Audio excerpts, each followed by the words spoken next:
LM वैदिक farm जब भी ऑरेंज या अनार की क्वालिटी की बात करता है तो क्वालिटी जब फ्रूट की बनाई जाती है तो किसी भी एक प्रकार के कार्य से क्वालिटी नहीं बनाई जा सकती है। सभी चीज़ों का जो है सामंजस्य बिठाना पड़ता है, तब जाकर जो है आपको बहुत ही बेहतरीन क्वालिटी मिलती है।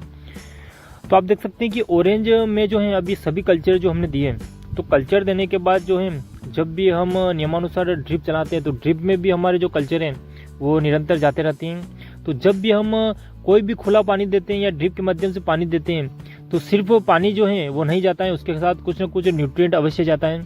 तो उसके कारण जो है पौधों को हमेशा जो सूक्ष्म पोषक तत्व हैं वो मिलते रहते हैं। उसके कारण मिट्टी से अच्छी प्रकार के जो है रूट से वो हमारी भोजन ग्रहण करती रहती है।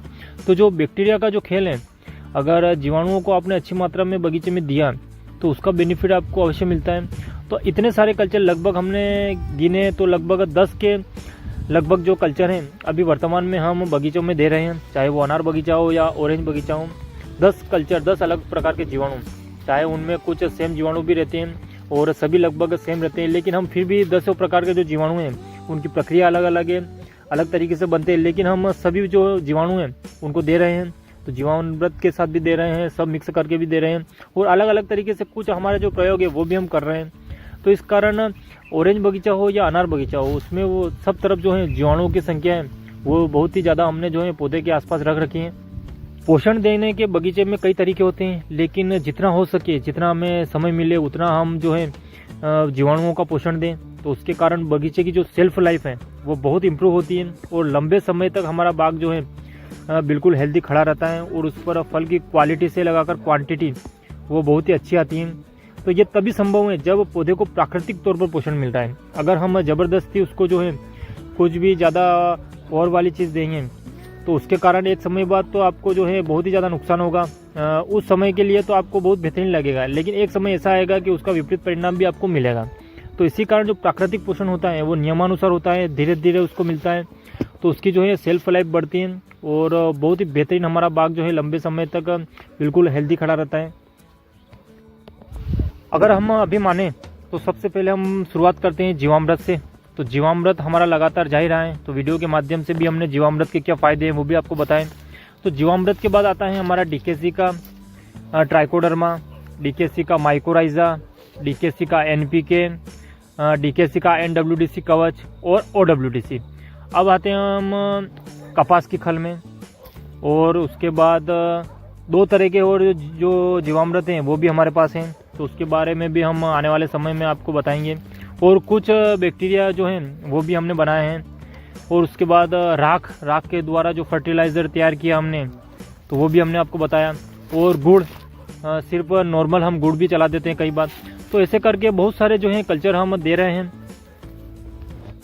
ऑरेंज बगीचे में सपोर्ट लगाने की प्रक्रिया जब चल रही थी तब हमारे कुछ ऑरेंज वेस्ट हो गए थे, टूटकर नीचे गिर गए थे, तो उनको भी हमने 200 लीटर के बैरल में काट कर डाल दिया था। और कुछ अनार भी थे हमारे पास, तो उनको भी काट कर बैरल में डाल दिया था। तो उसके द्वारा भी जो हमारा फर्टिलाइज़र तैयार हुआ तो वो भी जब फ्लड के द्वारा या ड्रिप में जाता है तो वो भी कल्चर हमारा जाता रहता है।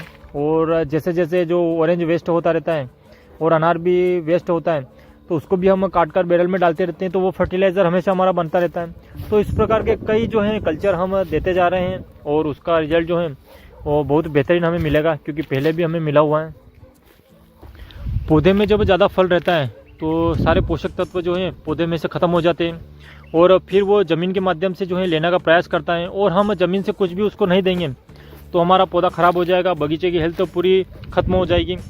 तो जब उसको ज़मीन से नहीं मिलता है तो वो तने में स्टोर करके रखता है, तो स्टोर करा हुआ जो उसकी शक्ति है, सारा पोषण है, वो उससे खींच लेती है टहनियाँ और उसके कारण हमारा पौधा मर जाता है। तो जो तने में हमारे स्टोर रहता है उसको हमेशा स्टोर ही रहना चाहिए, यह नियम है। अगर हम कहते हैं कि वो स्टोरेज इसलिए है कि वो फल जब हमारे पौधे पर रहेगा तो उस समय काम आएगा, वो इसलिए नहीं है। तने में हमेशा स्टोरेज बरकरार ही रहना चाहिए, उसके कारण ही पौधा जो है हेल्दी रहता है। तो उस स्टोरेज को हमको कभी प्रयोग नहीं करना है। हमेशा जो पौधों में जितनी भी आवश्यकता है फल को, तो हम उसको जो है जड़ों के माध्यम से ज़मीन से ही मिलनी चाहिए। और इसी कारण हम इतने कल्चर दे रहे हैं कि पौधे के तने में से उस स्टोरेज को जो है बिल्कुल भी हानि ना पहुँचे, क्योंकि पौधे के तने में स्टोरेज बनने में बहुत समय लगता है। तो एक बार अगर उस स्टोरेज को आपने ख़त्म कर दिया, सारी टहनी ने उस स्टोरेज को फल को बड़ा करने में ले लिया, तो उसके बाद उसको रिकवर होने में मान लीजिए अब 1 से 1.5 साल तो लगेगा ही।